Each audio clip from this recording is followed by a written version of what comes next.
మానవ జీవితమే ఒక మహాభారతం, అది మంచి చెడుల రెంటి నడుమ నిత్య ఘర్షణం. పైగా ఇలా వెళ్ళరమ్మండంలో ఒక ఉద్దేశం ఏంటంటే ఎంత చెప్పినా ఆయన వినడు. కాబట్టి కనీసం ఇప్పుడైనా మెచ్చుకుంటే ఆ చేసే యుద్ధం చిత్తశుద్ధిగా చేస్తాడు. భీష్ముడు కోరుకోలేదు, ఈయన ఓడిపోవాలని ఆయన కోరుకోవాలి.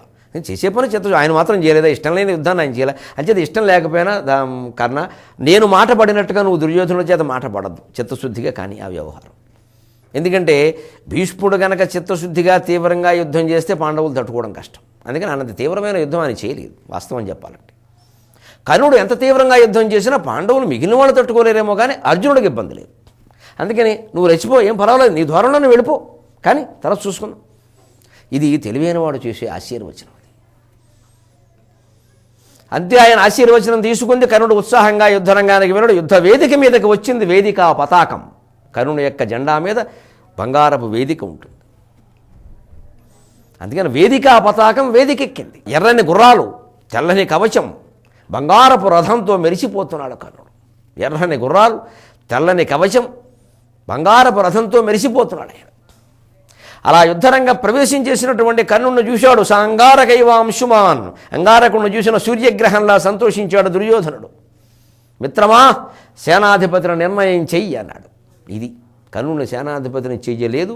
చేసే ఉద్దేశం ఇప్పుడు దుర్యోధనుడికి లేదు వెంటనే. అందుకే నువ్వు చెయ్యి అన్నాడు. సాధారణంగా కొత్తగా ఎవరైనా ముఖ్యమంత్రిని ఎంచుకోవాలి ఎన్నికల్లో పార్టీ నెగ్గిన తర్వాత అంటే ఎవరు ఆ పదవి ఎవరికి ఇవ్వాలో ఒకటి ఉంటుంది. అధిష్టాన వర్గం వారి మనస్సులో ఒకటి ఉంటుంది ఆలోచన.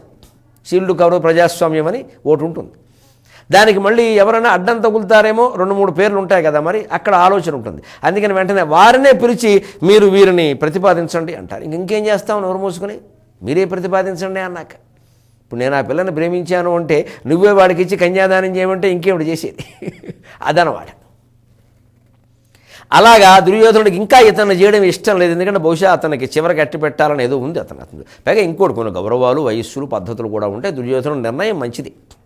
అందుకని నువ్వే నిర్ణయించమన్నాడు. కర్ణుడు కూడా ఎంత నిష్కల్మష ప్రవృత్తి, నన్ను నిర్ణయించమంటావేమిటి, నేనే ఉంటే బాగుంటుందని నేను అనుకుంటూ ఉంటే అని వెర్రి రాజకీయాలు చెయ్యలేదు. కర్ణుడిలో ఉండే గొప్పతనం ఇది.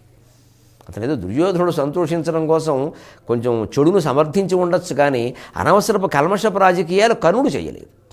కనీసం ఇక్కడ అసలు ఆ ప్రసక్తి లేదు. అక్కడ మెచ్చుకోవాల్సిందే మనకు వచ్చే స్వచ్ఛమైన ప్రవృత్తి.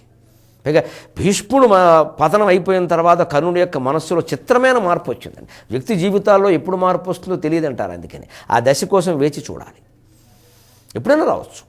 ఈ ఇదివరకు అలా మాట్లాడిన వాళ్ళు ఒకసారి అందుకు సరిగ్గా విపరీతంగా మాట్లాడతారు. అదేదో పార్టీ మార్చడం అనుకోవద్దు. ఆయనలో ఒక చిత్ర పరిణామం జరిగింది. అరవిందో మహర్షి, ఆయన అలీపూర్ కుట్రలో భాగస్వామి. ఆయన బంధించి జైల్లో పెట్టారు. బాంబు మామూలు కాదు. తర్వాత దొరికితే మరణశిక్ష వేసేవారు. అప్పుడు బ్రిటిష్ వాళ్ళు బాగానే పట్టుకున్నారు. మన ప్రభుత్వాలే ఉగ్రవాదాన్ని అదుపులో పెట్టడం కాదు, ఉల్లిపాయల ధర కూడా అదుపులో పెట్టలేకపోతున్నాయి. పైగా ఉల్లిపాయల ధరకి వారు కారణం, ఉగ్రవాదానికి వీరు కారణం, బొగ్గు ఫైళ్లు పోవడానికి వారు కారణం, మేము దేనికి కారణం, ఇగో జీతాలు తీసుకుందుకు కారణం, గడ్డాలు దువ్వుకుందుకు కారణం అని మాట్లాడుతున్నారు.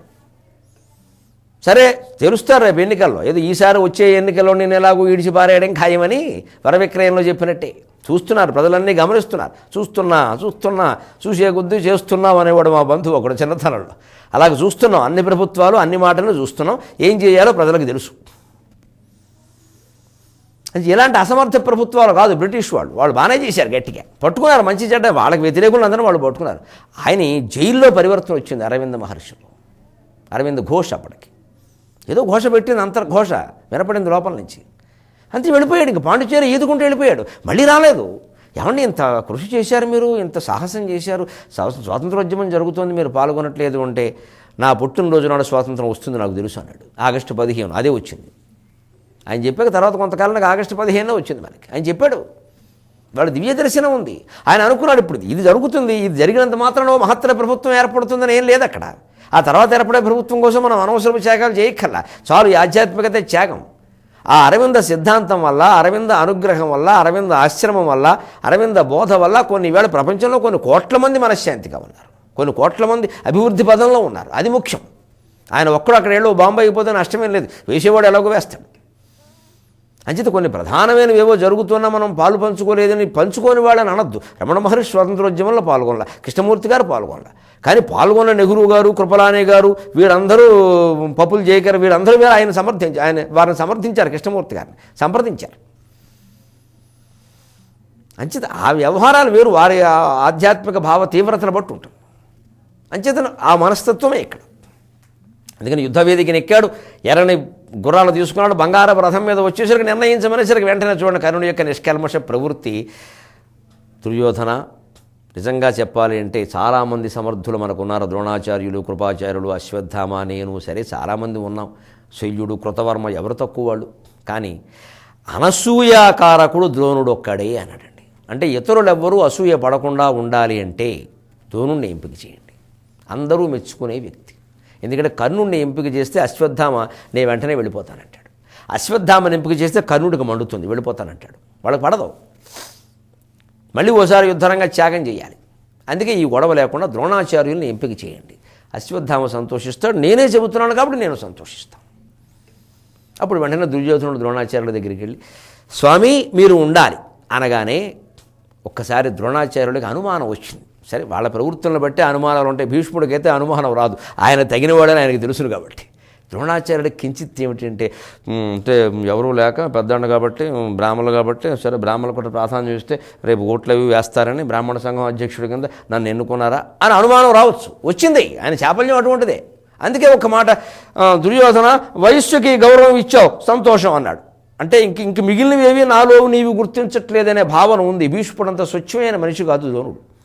ఇది ఫిల్టర్ కాఫీకి ఇంచుమించు సరిసాటి, పూర్తిగా కాదు, అది పూర్తి ఫిల్టర్ కాఫీ. ఇది ఇంచుమించు సరిసాటి. అందుకని ఆ బుద్ధి, వయస్సుకి గౌరవం ఇచ్చావు అనగా, లేదు స్వామి, ప్రాయము కల్మినొక్కటన భవ్యధృతిన్ మహనీయశీలతన్ సాయక సంపదన్ పటుభుజా విభవంబున కార్యతంత్ర శిక్షాయుత బుద్ధి వృద్ధుడవుగా ధరాసురవనియ కార్యతంత్ర శిక్షాయుత బుద్ధి వృద్ధుడవుగా ధరాసురవనియ మున్ను గాంగేయుడు మాకు నెల్ల నెరిగించెను నీదు మహానుభావమున్ మున్ను గాంగేయుడు మాకు నెల్ల నెరిగించెను నీదు మహానుభావమున్. స్వామి, మీ వయస్సు పట్ల మా గౌరవం ఉన్నమాట నిజమే, కానీ వయస్సును బట్టి మాత్రమే మిమ్మల్ని ఎంపిక చేయలేదు. ప్రాయముకల్మినొక్కటన, ఒక వయస్సే అనుకుంటున్నారా? భలేవారే, ఏమిటండి మీ శిష్యుడు మనస్సు మీరు ఎలా అర్థం చేసుకుంటే అలాగే. నిజంగా మంచి మాట ఇది, ఇందులో కల్మషం లేదు. భవ్యధృతిన్, ఎంత ధైర్యం ఉంది మీకు. బ్రాహ్మణులకి బ్రాహ్మణులైతే ఏమిటండి, అయ్యో పరశురాముడికి లేదా, బోడు ధైర్యం ఉంది. బ్రాహ్మణుల నిజంగా మనకు అదో మాట, బోడు మంది ఉన్నారు బ్రాహ్మణులు ధైర్యవంతులు, అద్భుతమైన వ్యాపారాలు చేసి బాగుపడుతున్న వాళ్ళు ఉన్నారు. అందుకని భవ్యధృతిని, గొప్ప ధైర్యం, మహనీయశీలతను, మీ సత్ప్రవర్తన సరే అనుకో, అది సరే మాకు మొదటి నుంచి ఉంటుంది భేదాలు. అప్పుడు ఆయన కొంచెం, ఎందుకంటే స్వోత్కర్ష లేదు, ఇతరులు పొగుడుతుంటే ఆనందించడం ద్రోణుడి దగ్గర ఉంది, భీష్ముడి దగ్గర లేదు. నువ్వు ఎంత పొగిడినా ఆయన చెప్పేది ఆయన చెబుతాడు. ఈయన అలా కాదు, వాడంత పొగిడినప్పుడు మనం సన్మాన పత్రం మనం కూడా అయిపోతే అలాగా కొంచెం తేడానం. ఇది కొంచెం సెకండ్ క్లాసులో పాస్ అయ్యే రకం, ఇది ఫస్ట్ క్లాసు కాదు, ఇది ప్రథమ శ్రేణి కాదు, ఇది కొంచెం ద్వితీయ శ్రేణి, కానీ గొప్పదే, దాని గొప్పతనం దాని. అందుకని వయస్సు ఒకటే కాదండి, మీ ధైర్యం, మీ మహనీయమైన శీలం, సాయక సంభవం, అది మరి ఆ మాట చెప్పాలి, అది ఉంది కదా, సరే ఎంత గొప్ప బాణాలు ఉన్నాయి అంటే అది కావాలి, వీరుడే ఒప్పుకోవాలి. ఎందుకంటే బ్రాహ్మణుడు వీరుడో కాదో అనుమానం కదా, మరి అందుకే వీరుడే ఒప్పుకోవాలి. పటు భుజా విభవంబున, అసలు మీ భుజవైభవం, అది మావిడ అంటూ ఉంటుంది అప్పుడు, ఇప్పుడు నాకు తెలియదు కానీ అది కొబ్బరి నూనె రాస్తే మెరుస్తూ ఉంటాయి, అది పాపం బ్రాహ్మణుడు సంతోషిస్తున్నాడు. భుజా విభవంబున మున్ను గాంగేయుడు కార్యతంత్ర శిక్షాయుత బుద్ధి, అసలు ఏ కార్యాన్ని ఎలా నిర్వహించాలి, ముఖ్యంగా యుద్ధతంత్ర శిక్షణ విషయంలో మిమ్మల్ని మించిన వాడు మరి చెప్పవే, ఇందాక నుంచి ఏమిటో ఊరికే డేట్ ఆఫ్ బర్త్ చూసామనుకుంటున్నాను. అది వృద్ధుడవుగా విధరాసురవనియ మున్ను గాంగేయుడు మాకు నెల్ల నిరగించెను నీదు మహానుభావము. అసలు ఇదివరకే ఎప్పుడో భీష్ముడు మీ గురించి మాకు చెబుతారులే, తాతగారికి నేనంటే చాలా అభిమానం, అందుకని వారుండగా మీరు బాగుండదని మేము చెయ్యలేదు, కానీ వారి తర్వాత మీరే కదా. నిజమేనయ్యా, ఆ మాట ఆయన కూడా ఒప్పుకుంటాడు, ఆయనకంటే ముందు చేయమని ఈయన అన్నాడు. అందుకని ఆ ఔచితీ శోభితంగా మాట్లాడినటువంటి దుర్యోధనుడు ఇక్కడ. ఇప్పుడు మంచి ఉత్సాహం వచ్చింది, బ్రాహ్మణుడు కాస్త చాపల్యం కూడా ఉంది, 10 రూపాయల దండేస్తే పరవశించిపోయే రకం, 10,000 ఎగ్గొట్టినా సరే మాట్లాడడం. ఆ చాపల్యం ఎక్కడికి పోతుంది, సహజంగా వచ్చింది. అందుకని ఓ దుర్యోధన నీకు కావలసిన వరం కోరుకో అన్నట్టుగా మాట్లాడేశాడు అప్పుడే. అటువంటి ద్రోణాచార్య యొక్క చాపల్యం 5 రోజుల యుద్ధాన్ని ఎలా నడిపిస్తుందో మనం 23:30 గంటల్లో తెలుసుకుందాం. అంతవరకు తెలుగులో మాట్లాడదాం. ఈ కార్యక్రమాన్ని మీకు సమర్పిస్తున్న వారు వైష్ణవి క్యాటరర్స్. మీ అభిప్రాయాలను సూచనలను మాకు తెలియజేయాల్సిన చిరునామా భక్తి TV, care of Rachana television private limited, road number 92, Jubilee hills, Hyderabad 5,96,000. మా ఇమెయిల్ ఐడి bhakti@gmail.com. మా వెబ్సైట్ www.bhaktitv.org.